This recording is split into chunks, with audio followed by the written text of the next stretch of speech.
नमस्कार बच्चों, मैं Sudha Gupta from Raghu international school. आप हम मुझे तो जानते ही होंगे क्योंकि आप और हम पहले भी मिल चुके हैं। अब आप में से कोई न्यू स्टूडेंट है तो आप मुझे जान लीजिए, मैं आपकी हिंदी की टीचर हूँ। तो हमने जैसा कि जो न्यू स्टूडेंट आए उसका तो मुझे मालूम नहीं है कि उन्होंने क्लास ली थी कि नहीं ली थी, लेकिन बाकी जो मेरे पुराने स्टूडेंट हैं, जिन लोगों ने अप्रैल मंथ में क्लास ली थी हिंदी की, उनको अभी तक ये वाली जानकारी मालूम होगी कि हमारी कौन सी बुक चल रही है। जैसा कि बुक्स आपकी मार्केट में आ चुकी है तो आप लोग से एनसीईआरटी बुक हिंदी की ले लीजिए, बसंत भाग 2। जैसे कि हमारी फर्स्ट हिंदी है बसंत भाग 2, और इसी की जो दूसरी पूरक उत्तर पुस्तिका जो हमारी चलेगी, पूरक पुस्तक पाठ्य पुस्तक, वो चलेगी बाल महाभारत कथा। ये हमारी दोनों बुक्स हैं, एक ये फर्स्ट बुक है, ये सेकंड बुक है। तो ये दोनों बुक्स मार्केट में आ चुकी हैं, तो आप ये बुक्स ले लीजिए। और जैसा कि आप सभी जानते हैं कि कल से हमारी ऑनलाइन क्लास स्टार्ट होने वाली है यूट्यूब पर।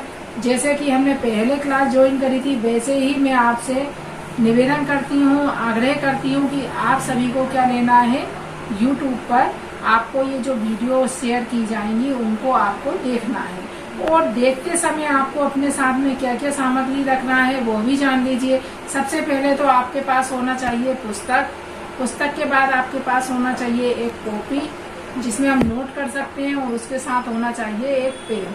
तो ये इतनी आपको मालूम है कि आपको जब किसी भी सब्जेक्ट के लिए आपको वीडियो देखने के लिए बैठना है, उस समय आपके पास ये सामग्री उपलब्ध होना चाहिए। अब चलो हम आगे बढ़ते हैं कि सबसे पहले हमने हमारी जो पुस्तक है बसंत भाग 2, इसमें कुछ हमारी कविताएं हैं, कुछ गद्य खंड है, कुछ कहानियां हैं, कुछ संस्मरण है आदि इसमें है। अब सबसे पहले जो इसमें फर्स्ट चैप्टर है, जैसे आपको मान लो सेकंड जो बुक है हमारी पूरक उत्तर पुस्तिका, पूरक वाली जो पाठ्य पुस्तक है उसके बारे में तो आप जानते ही हैं। महाभारत सबने देखी होगी, महाभारत आप सभी ने देखी होगी, अभी लॉकडाउन में भी आई थी, चल रही है वर्तमान में।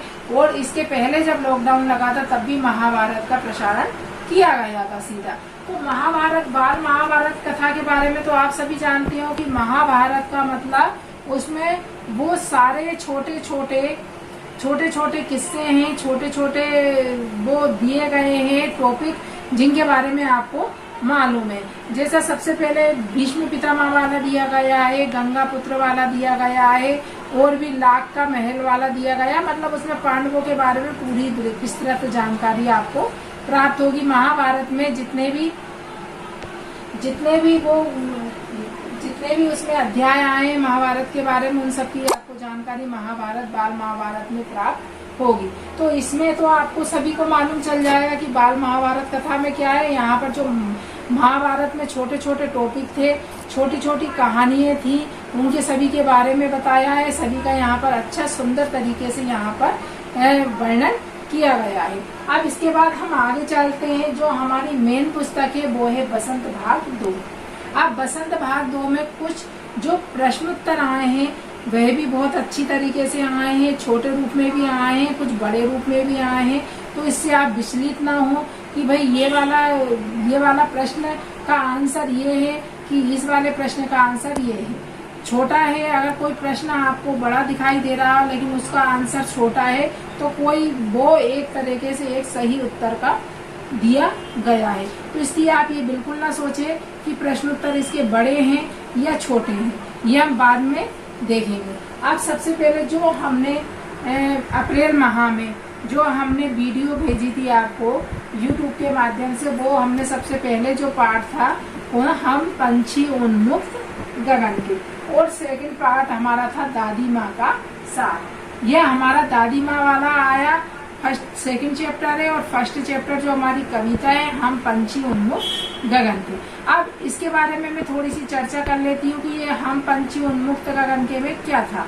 हम पंछी उन्मुक्त गगन में था कि यहाँ पंछियों के माध्यम से ये बताया गया है, या पंछी अपनी पीड़ा को दर्शा रहे हैं कि हम खुले आसमान में पंछी हैं, जो हम खुले आसमान में उड़ना चाहते हैं, हमें आप आपके पिंजरे में कैद नहीं करो, हम पिंजरे में बंद होकर नहीं रहना चाहते। जिस तरह से अगर हमें भी कोई हमें भी कोई इंसान, या जैसे अभी आपने कोरोना काल में देखा, हम लोगों को घरों में कैद होना पड़ा।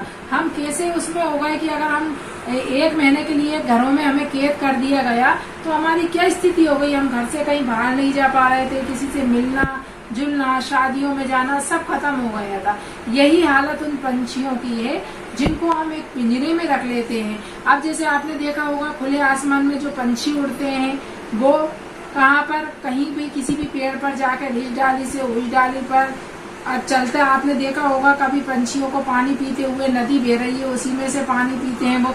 तो वो यही कहना चाह रहे हैं कि हमें खुले आसमान में जीने दो। जब ईश्वर ने हमें भी आजादी दी है तो उसका हमें लाभ उठाने दो, हमें इस बंद पिंजरे के अंदर मत रखो। तो इस कविता के माध्यम से यहाँ पर उन्होंने समझाया है कवि ने। अब सेकंड था दादी माँ का सांप। अब जो पार्ट 2 था उसमें दादी माँ के बारे में बताया है। लेखक अपनी दादी माँ से बहुत प्यार करता था और लेखक की दादी भी उनको क्या बहुत विशेष स्नेह करती थी। जब वो गाँव जाते थे तब वो उनका बहुत ध्यान रखती थी। जब वो बीमार हो जाते थे तो उनकी बहुत सेवा करती थी। कौन करती थी उनकी सेवा? उनकी दादी। लेकिन अचानक क्या हुआ, एक दिन उनकी दादी चल बसी मतलब वो शांत हो गई, मतलब वो ईश्वर के पास चली गई। तब वो लेखक उनकी जो बातों को याद करके बहुत दुखी हुआ। दादी माँ की मेरे लिए ऐसा करती थी, मतलब मेरी जब तबीयत खराब होती थी तो जब सबसे ज्यादा सेवा दादी माँ करती थी। और दादी माँ के हृदय के बारे में उन्होंने जाना कि बहुत परेशानी होने के बावजूद भी वो हमेशा खुश रहती थी। तो इन दोनों पाठों के माध्यम से हमने यही समझाया था। इनके हमने प्रश्न उत्तर भी लिखवाए थे। आप सभी को याद है तो अपनी नोटबुक उठाकर देखना कि आपने वो प्रश्न उत्तर नोट किए या नहीं। तो यहाँ पर हम आज कल से आपकी न्यू वीडियो स्टार्ट होने वाली है। तो आप इन दोनों, जो पार्ट 1 है हमारा और पार्ट 2 है, इन दोनों को अपनी जो पुस्तक आपने नोटबुक बनाई होगी, जो आपने हिंदी की कॉपी बनाई होगी, उसको रिवीजन करना। इसके बाद हम अगली वीडियो लेकर जल्द आएंगे आपके सामने। जय हिंद, जय भारत।